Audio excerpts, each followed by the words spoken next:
वो आपका 54 मंथ से लेस देन नहीं होना चाहिए, जो कि समथिंग 4.5 ईयर के इक्वल्स बैठता है। Hi everyone, welcome back to my YouTube channel Zuaib Ansari vlog. Hi, मैं एमबीबीएस स्टूडेंट इन जॉर्जिया और चलिए ये वीडियो होने वाली है उन बच्चों के लिए जिनके माइंड में बहुत सारे इस टाइम कंफ्यूजन चल रहे हैं, क्योंकि बच्चे प्लान कर रहे हैं अब्रॉड से एमबीबीएस करने के लिए और वो सोच रहे हैं कि कौन सी कंट्री एनएमसी की गाइडलाइंस को फॉलो करती है और कौन सी नहीं करती।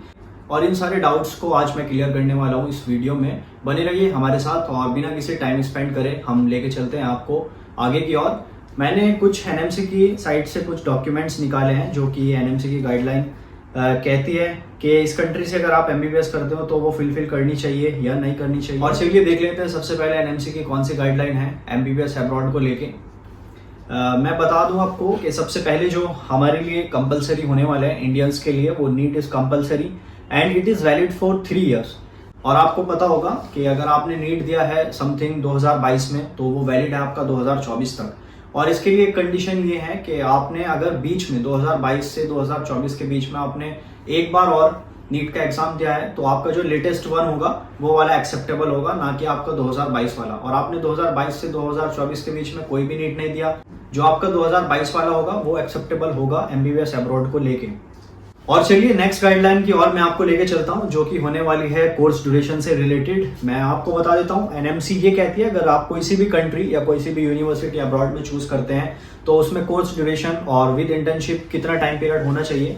तो कोर्स का ड्यूरेशन जो है वो आपका 54 मंथ से लेस देन नहीं होना चाहिए, जो कि समथिंग 4.5 ईयर के इक्वल्स बैठता है। कोर्स ड्यूरेशन तो आपका 4.5 ईयर का होना चाहिए और प्लस आपकी इंटर्नशिप 1 ईयर की कंप्लीट होनी चाहिए, जो कि as compared to India similar बैठती है 5.5 ईयर की। और अब्रॉड में एमबीबीएस सभी जगह 6 ईयर का है, तो ये कंडीशन तो आपकी फुलफिल होती है अगर आप बाहर से एमबीबीएस करते हैं। दूसरी चीज मैं आपको बता देता हूं कि इंटर्नशिप की कुछ कंडीशंस है जो कि एनएमसी ने हमें बताई है कि ये कंडीशन फुलफिल होनी चाहिए।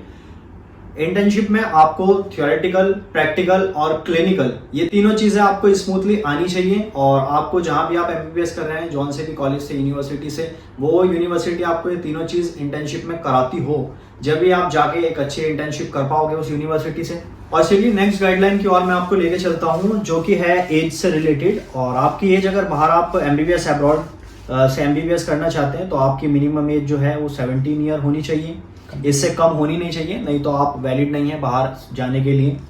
और नेक्स्ट गाइडलाइन जैसे मैं देख पा रहा हूँ ये है पीसीबी। आपको जो है 12th कंपलसरी है, आप 12th पीसीबी से करें और आपकी मिनिमम परसेंटेज जो होनी चाहिए वो 50% होनी चाहिए। उसी के लिए आप एप्लीकेबल है कि आप बाहर से जाके एमबीबीएस कर सकते हैं। और चलिए नेक्स्ट गाइडलाइन जो कि सबसे इंपॉर्टेंट है, मैं उसकी ओर आपको लेके चलता हूँ। और मैं देख पा रहा हूँ जैसे कि एनएमसी ने कहा है कि किसी भी कंट्री से अगर आप जाते हैं एमबीबीएस करने तो वहाँ की जो आपकी कोर्स की लैंग्वेज होनी चाहिए वो इंग्लिश में होनी चाहिए। और बहुत सी कंट्रीज जो होती है वो बाइलिंगुअल होती है कि वो आपको आधा कोर्स तो इंग्लिश में करा देती है, आधा कोर्स जो वहाँ की लैंग्वेज होती है लोकल, जैसे आप चाइना को ले लो, चाइना वहाँ की चाइनीज भी सिखाते हैं आपको। और रशिया को ले लो, वो रशिया में भी पढ़ाते हैं आपको। तो ऐसा नहीं होना चाहिए, बाइलिंगुअल नहीं होना चाहिए, क्योंकि आपको इंटर्नशिप में या फिर जब आप एफएमजी देने आओगे ज़्यादा क्रिटिकल होगा आपको एग्जाम फेस करने के लिए। तो मेरे हिसाब से आप वो कंट्री चूज करो जहाँ पे आपकी पढ़ाई पूरे 6 साल की पूरी स्मूथली इंग्लिश में होती हो।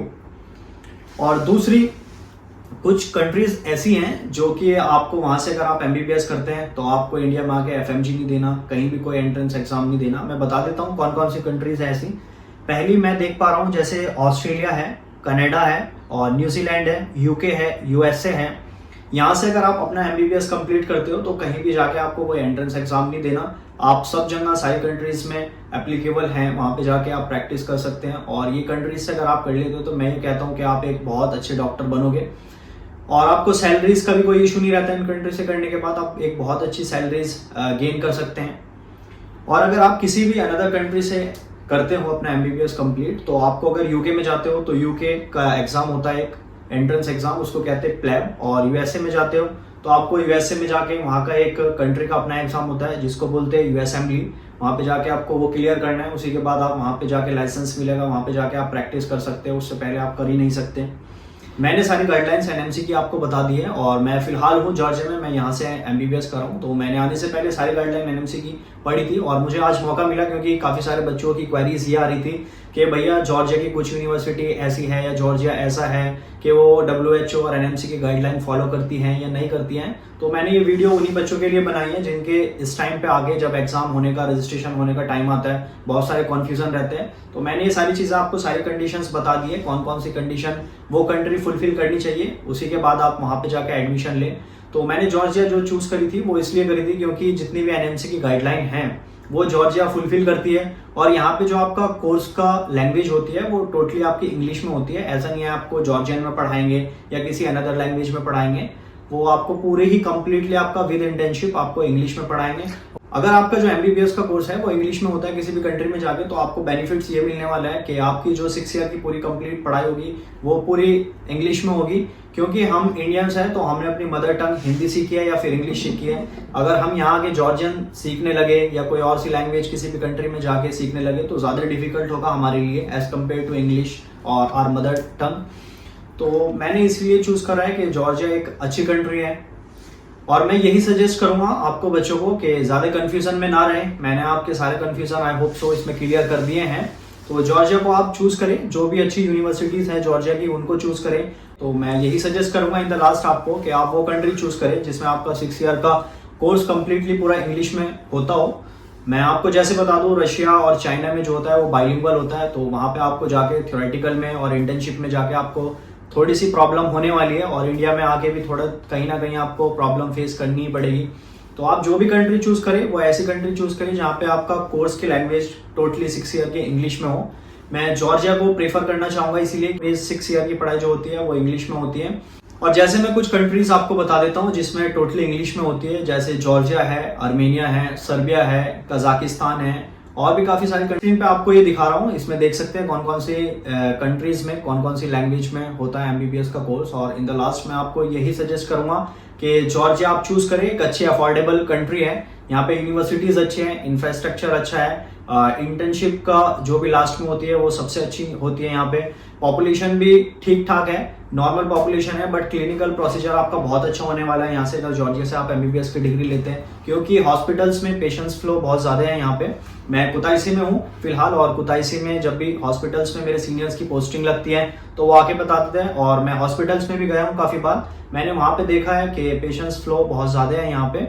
और भी कोई जॉर्जिया से रिलेटेड आपको क्वेरीज हो आपकी, या किसी भी चीज से या किसी भी कंट्री से रिलेटेड आपकी कोई क्वेरी हो, मैं स्क्रीन पे आपको नंबर दे दूंगा अपना व्हाट्सअप, मेरे को आप मैसेज कर सकते हैं, सारी इंफॉर्मेशन ले सकते हैं। और जॉर्जिया का भी एडमिशन प्रोसेस ऑन है, आपको जॉर्जिया में ही MBBS करना है, तो मैं स्क्रीन पे आप मेरा नंबर देख ही रहे हैं।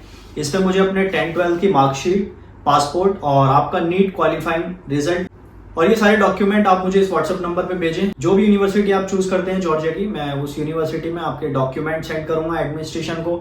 एडमिनिस्ट्रेशन आपके डॉक्यूमेंट को रिकॉग्नाइज करेगा, उसके बाद आपका इंटरव्यू होगा, इंटरव्यू होने के बाद आपके सारे आगे के प्रोसेस होंगे। आई होप सो मैं आपकी हेल्प कर सकूंगा इन फ्यूचर, जो भी आपकी क्वारीज हैं मैं क्लियर कर पाऊंगा। Thank you so much and we will meet in the next video as soon as possible. Thank you very much.